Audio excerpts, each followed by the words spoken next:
প্রিয় বন্ধুরা, welcome to my channel Happy Kitchen. আশা করছি আপনারা সবাই ভালো আছেন।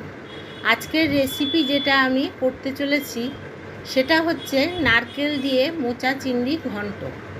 আমি সম্পূর্ণ প্রসেসটা দেখিয়েছি এখানে, মোচা বাছা থেকে রান্না করা অবধি। মোচাতে যেহেতু চিংড়ি মাছ আর নারকেল পড়েছে, তাতে টেস্টটা আরও বেড়ে গেছে। আশা করছি আপনাদের রেসিপিটা ভালো লাগবে। চ্যানেলে নতুন এসে থাকলে প্লিজ সাবস্ক্রাইব করবেন। প্রথমে আমি দেখিয়ে দিচ্ছি মোচাটাকে আমি কিভাবে ছাড়িয়ে নেব। প্রথমে এরকম করে এর খোলাগুলোকে ছাড়িয়ে নিতে হবে।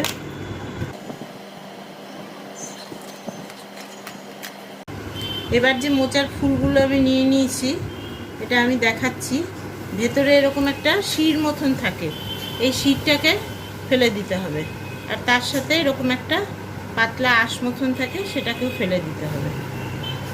এইভাবে মোচাগুলোকে বেছে নিতে হবে আগে। এখানে আমি মোচার ফুলগুলোকে বেছে নিয়েছি। এবার আমি দেখাচ্ছি বাদবাকিটা কিভাবে কাটছি। প্রথমে তো এই গোড়ার থেকে এই ডাঁটিটাকে কেটে ফেলে দিতে হবে, বাদ দিতে হবে।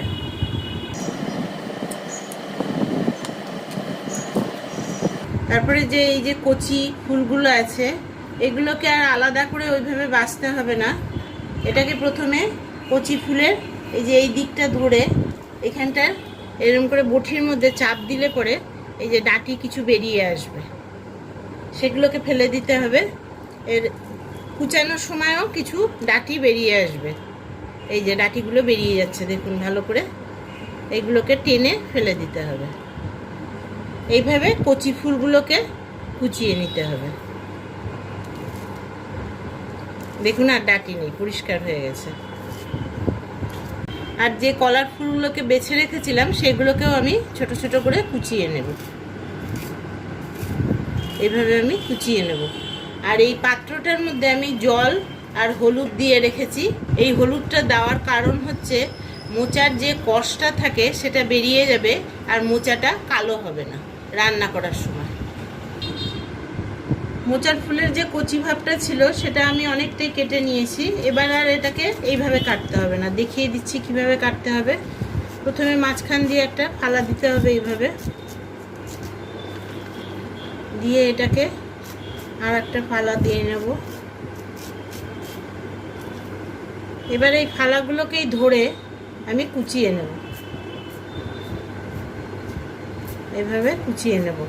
কোচাতে কোচাতে যদি ওই শক্ত ভাবটা মোচার ফুলের ভেতরের হাতে পড়ে, সেটা ফেলে দিলে হবে, সাধারণত পড়ে না। তো এইভাবে আমি কুচিয়ে নিয়ে এর মধ্যে দিয়ে দেব। আরও একটা কথা আমি এখানে বলতে চাই, এই যে আমি মোচাটা কেটে হলুদ জলে ভিজিয়ে রাখছি, এটা আমি ওভারনাইট রেখে দেব। আর যাদের হাতে সময় থাকবে না, তারা কমসে কম 1 ঘন্টা যেন এই হলুদ জলে ভিজিয়ে রেখে তারপরে এটাকে সেদ্ধ করে। ওভারনাইট যে আমি মোচাটা ভিজিয়ে রেখেছিলাম হলুদ জলে, এবার তার থেকে আমি চিপে চিপে প্রেসার কুকারের মধ্যে দিয়ে দিচ্ছি। জলটাকে নিংড়ে নিচ্ছি। এবার এর মধ্যে অ্যাড করছি আমি 1/2 মগ জল। গ্যাসের ফ্লেমটা আমি জ্বালিয়ে নিচ্ছি। প্রেসার কুকারটা আমি গ্যাস ওভেনে বসিয়ে নিয়েছি। এটা 2 থেকে 3টে আমি সিটি মেরে নেব। মোচা সেদ্ধ করে আমি একটা ছাঁকনির মধ্যে নিয়ে জলটাকে ঝরিয়ে নিয়েছি। গ্যাসের ফ্লেমটাকে আমি জ্বালিয়ে নিচ্ছি, নিয়ে এর উপরে কড়াই বসিয়ে দিলাম। কড়াইয়ে দিয়ে দিচ্ছি আমি সরষের তেল। তেলটা আমি গরম হওয়া অবধি একটু অপেক্ষা করব। এখানে আমি এরকম ছোট ছোট করে আলু কেটে নিয়েছি। এবার তেলের মধ্যেই আলুটাকে দিয়ে দেব। এদিকে মিডিয়াম ফ্লেমে আমি আলুটাকে ভেজে নেব। আলুটা এদিকে ভাজা হতে থাকুক। এদিকে আমি মোচাটা যে জল ঝরে গেছে এই থালের মধ্যে নিয়ে নিচ্ছি। এবার মোচাটাকে আমি হাত দিয়ে এইভাবে চটকে নেব। সামান্য একটু গরম থাকা অবস্থায় মোচাটাকে কিন্তু চটকে নিতে হবে, পুরো ঠান্ডা করে না। হাতে সহ্য করা যায় এরকম গরমে। এদিকে আমার মোচাটা ভালো করে চটকানো হয়ে গেছে। আর এদিকে আমার আলু ভাজাটাও হয়ে গেছে। আলু ভাজাটা নামানোর আগে এতে সামান্য দিয়ে দিচ্ছি একটু নুন নুন দিয়ে একটু নাড়াচাড়া করে এই আলু ভাজাটাকে নামিয়ে নেব। আলু ভাজাটা আমি নামিয়ে নিয়েছি। এবার ওই তেলটা একটু কমিয়ে নিয়েছি, তেলটা গরম হয়ে গেছে। আমি এতে ছেড়ে দিচ্ছি চিংড়ি মাছ। চিংড়ি মাছটা আমি হালকা করে একটু ভেজে নেব। চিংড়ি মাছটা আমার ভাজা হয়ে গেছে, আমি এবার এটাকে নামিয়ে নেব। এবার যে আলু ভাজার বাদবাকি তেলটা ছিল সেটা আমি কড়াইয়ে দিয়ে কড়াইটা তেলটা গরম করে নিয়েছি। এবার এটা দিয়ে দিচ্ছি একটা তেজপাতা। তেজপাতাটা একটু ভেজে নিয়ে দিয়ে দিচ্ছি এর মধ্যে সাদা জিরে। সাদা জিরেটার একটা সুন্দর ভাজা গন্ধ বেরোলে এবার ছেড়ে দিচ্ছি এতে টমেটো। টমেটোর মধ্যে সামান্য একটু নুন দিয়ে দিচ্ছি। এবার ভালো করে নাড়াচাড়া করে একটু ঢাকা দিয়ে দেবো যাতে টমেটোটা গলে যায়। আমি এদিকে একটা মশলা নিয়ে নিয়েছি। এখানে নিয়েছি 1/2 চামচ ধনে গুঁড়ো, 1 চামচ জিরে গুঁড়ো, 1/2 চামচ লঙ্কার গুঁড়ো আর 1/2 চামচ হলুদের গুঁড়ো। ঢাকনাটা তুলে দেখছি টমেটোর কি অবস্থা। টমেটোটা আমার ভালো করে মোটামুটি গলে গেছে। এবার যে আমি মশলাটা দেখালাম আপনাদেরকে সেটা জল দিয়ে একটু গুলিয়ে একটা পেস্ট বানিয়ে এর মধ্যে দিয়ে দিচ্ছি। এখন আমি গ্যাসের ফ্লেমটা বাড়িয়ে নিয়েছি। এবার এতে অ্যাড করছি আমি 1/2 চামচ মতন নুন। নুনটা কিন্তু বুঝে দিতে হবে। দিয়ে আমি মশলাটাকে ভালো করে কষিয়ে নেব। মশলাটা আমার কষে এসেছে। এবার এতে আমি দিয়ে দিচ্ছি 1/2 চামচের একটু বেশি চিনি। চিনিটা দিয়ে আমি একটু নাড়াচাড়া করে নেব। করে এবার এতে অ্যাড করছি সেই মোচা সেদ্ধটা। মোচা সেদ্ধটা দিয়ে দেওয়ার পরে মশলার সাথে ভালো করে এটাকে মাখিয়ে নেব।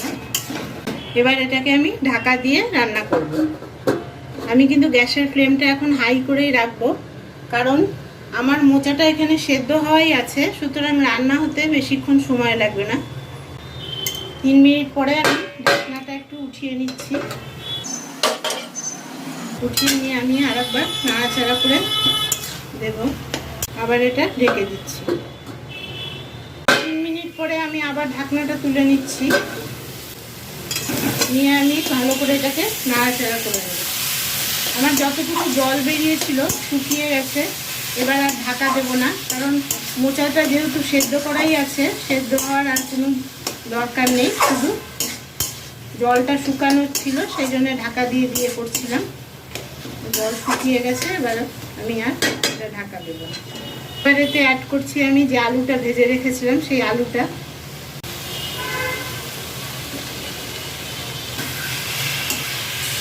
আলুটা দিয়ে আমি ভালো করে নেড়ে নিয়ে এবার এতে অ্যাড করে দিচ্ছি যে চিংড়ি মাছটা ভেজে রেখেছিলাম সেটা।